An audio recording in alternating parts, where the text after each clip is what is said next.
Location natin para kay Bagyong Uwan kaninang alas 4 ng umaga ay nasa layong 985 kilometers silangan ng Eastern Visayas. May taglay itong lakas ng hangin na malapit sa gitna na umaabot ng 130 kilometers per hour, pagbugso na umaabot ng 160 kilometers per hour. Yung movement nito sa kasalukuyan ay west-northwestward sa bilis sa 25 kilometers per hour.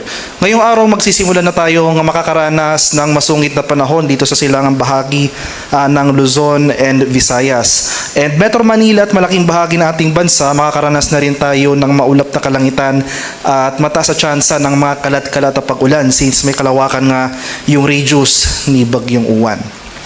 Ito yung ating latest track and intensity forecast kaninang alas 5 ng umaga.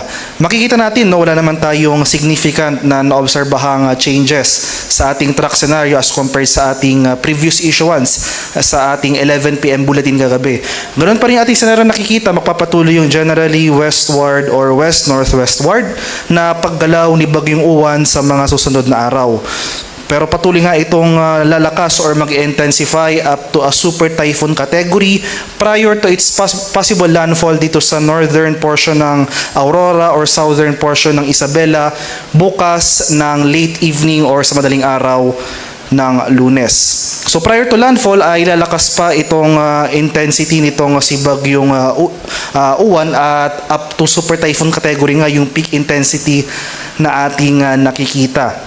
Makikita na rin natin na may kalawakan yung radius nitong mga malalakas na hangin na dulot ng bagyo.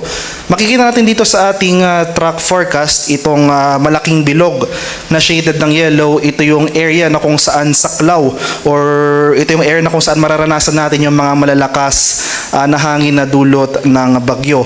So kung iti-take into account natin yung movement ni Bagyong Uwan sa mga sunod na araw as well as yung malaking radius na ito, makikita natin malaking bahagi ng ating bansa ay mararanasan yung malalakas na bugso ng hangin in the coming days.